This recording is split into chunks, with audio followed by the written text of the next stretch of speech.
Excuse me? I don't remember showing you my map. How do you know where you're going? And no answers were returned, but the bus keeps speeding away.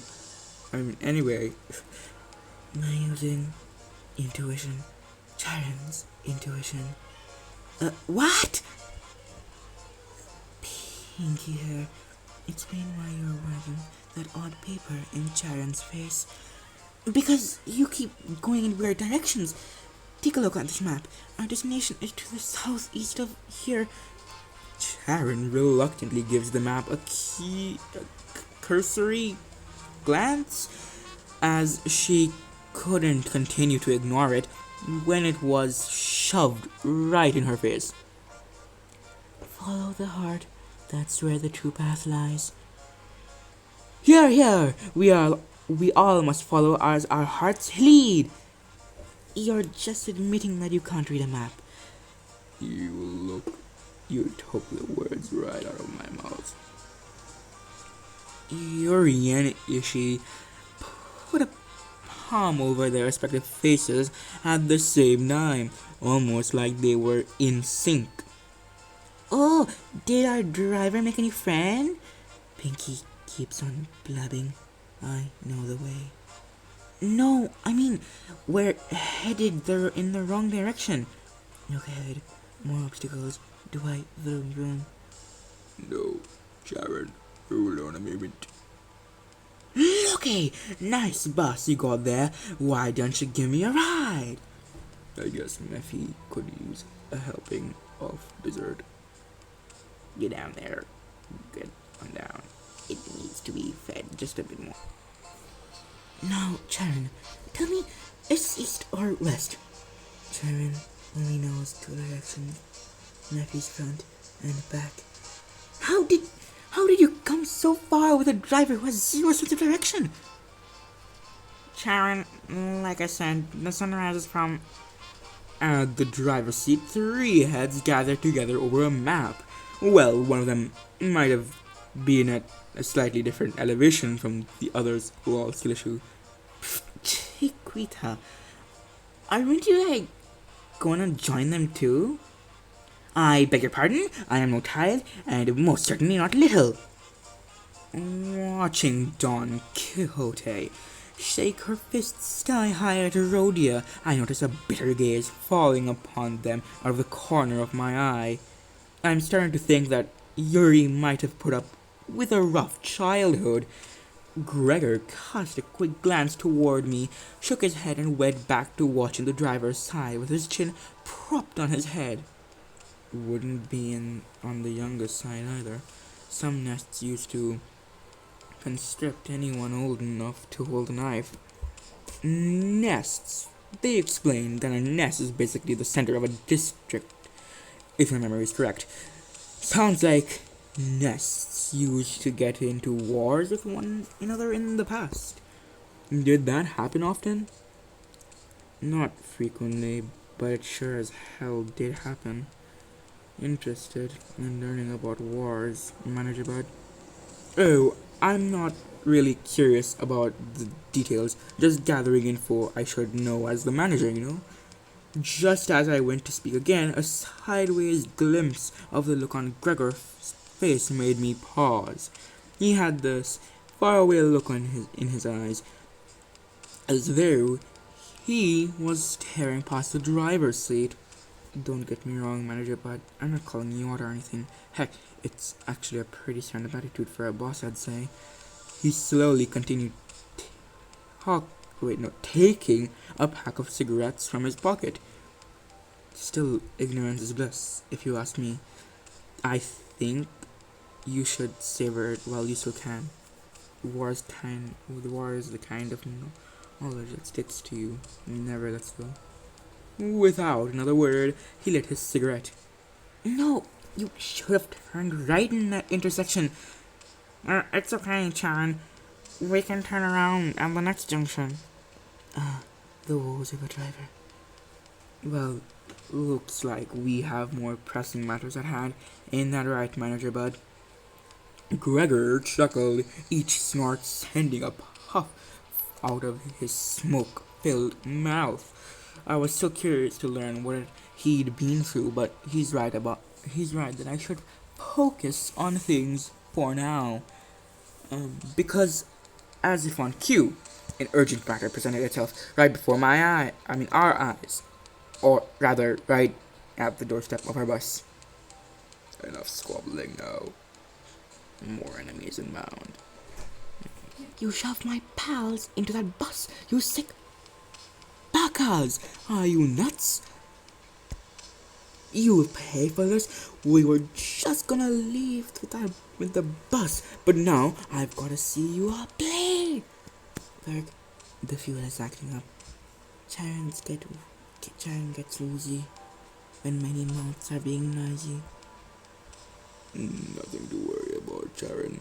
They'll shut up their mouths soon enough. Off the bus. Okay, let's look at the map again. Charon, can you please focus?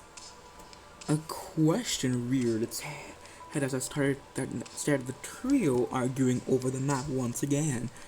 This bus was made specifically for Limbus company, right? It was made exclusively for us, to be more precise. Isn't that basically what I said? You don't appear to be catching the nuance. That's weird. I don't think I spoke that part out loud. Is the clock broken or something? I can tell as much without hearing it verbalized. There is nothing that Faust doesn't know, after all.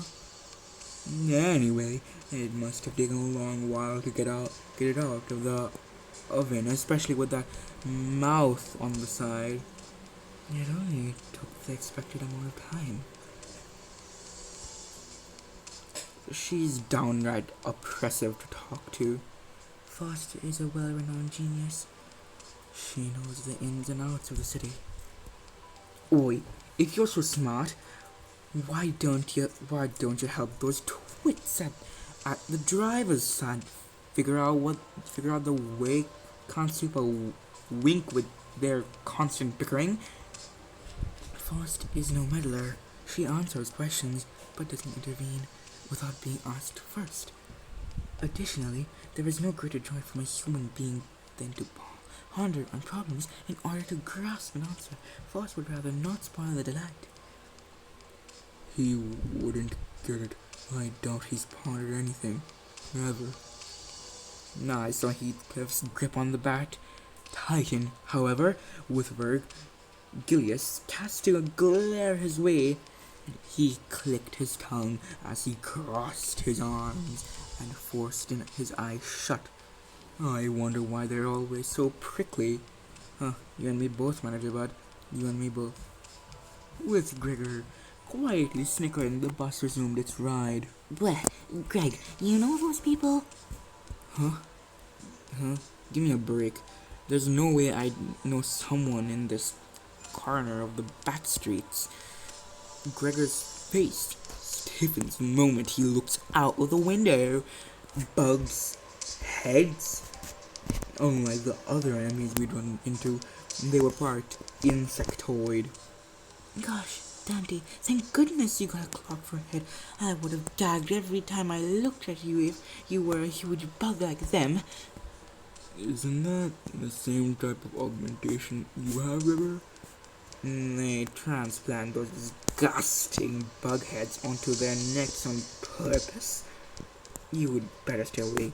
Wouldn't want to get infected and turn into a bug, nah? Eek!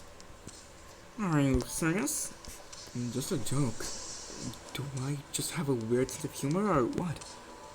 Gregor scratched the back of his head awkwardly as the bus made a dragging rumble and came to a deflating halt.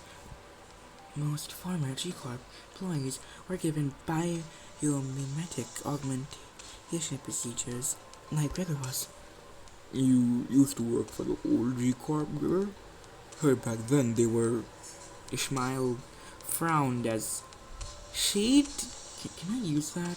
Remembered something unpleasant, but didn't elaborate further.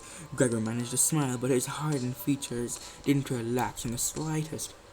I wonder, why do people like them sleep at night?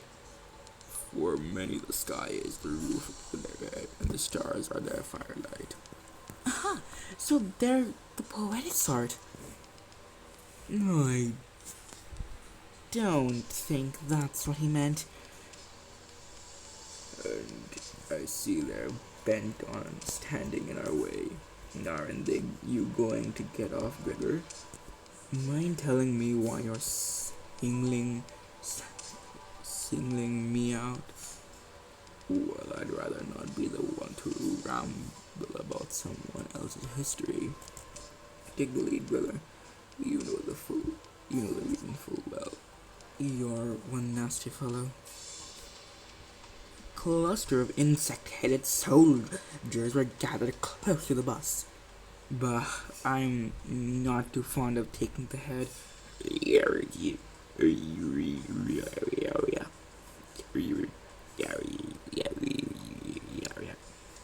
Mostly on flyers and magazine covers, I'd bet. Gregor, do you know them from somewhere? Not really important right now, manager. Now is really not the time to be digging into the past.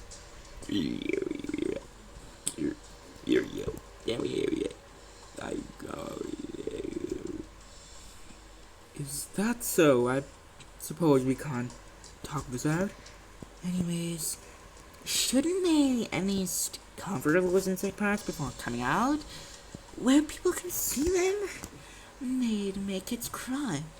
Couldn't they have made their parts less conspicuous like yours, Greg? I am a special case. The procedure makes those buggy parts grow on the head most of the time. Although, I'm not sure if I should consider myself lucky. It feels like they're trying to stop us from getting to the branch facility for some reason. Or are they after the golden bow too? Maybe. They are many who seek the essence after all.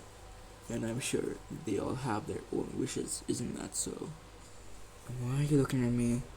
I'm just as lost as the others are. Here, Jerry knew the way all along.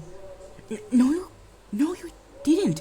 Sinclair and I were next to you the whole time, pointing you in the right direction. I'm just glad you finally learned how to tell southeast from northeast now, Charon. So this is the old Elcott? This is my first time seeing it for myself too. It can't have been long since that happened. My goodness, how does a building get this run down? Ha! So the posh lad can't even handle seeing a grotty place, huh? Got the chatter off the bus now. Huh? There are people over there. They're fixers from the same offices as Miss Yuri. They are experienced explorers who have delved through the branch facilities of Elkhart a number of times. In introduction, then the person on the left is Hopkins, and the one on the right is Aya. Hello. There are guys. It's such an honor to meet you. I've learned so many stories of your deeds to see you in person. It's see the shabby warehouse there. That's where the stairs leading down the branch facility are. From there on, Yuri will be your guide. Yeah. These fixers aren't rookies either. Count on them to deal with any complications. That should be enough, yeah. This is as far as I can accompany you. I'll be waiting back at the bus. Huh? Wait, what? You're sorely mistaken if you can expect me to babysit you forever, Dante. You saying you're gonna take a back seat while we do all the work? If I get myself involved, the expedition would be a little too free of challenge, wouldn't it? It'd turn into a happy little tour. In other words, you want us to come back with red, black, and blue. That's the sort of thing people say when they're hiding something. Think as alike. I got you guides and all. Now, and all. Now go make it count. Yes, I certainly won't disappoint you, Mr. Regaze. I'll try my best, I suppose. Dante, a word. While the others were busy exchanging greetings, Virgilius called me over to a secluded corner. Let me warn you in advance that the guides are only grade 8 fixers. Grade 8? It means their lower rank drudges, errands being their main tasks. Put them into use, but don't rely on them. In other words, they're not dependable enough. I nodded to let him know that I understood his point. You might be the only one of this bus I can talk to in any meaningful way. Well, best of luck, Dante. Virgilius gave my shoulder a pat and with a crooked smile, and then slowly made his way back to the bus.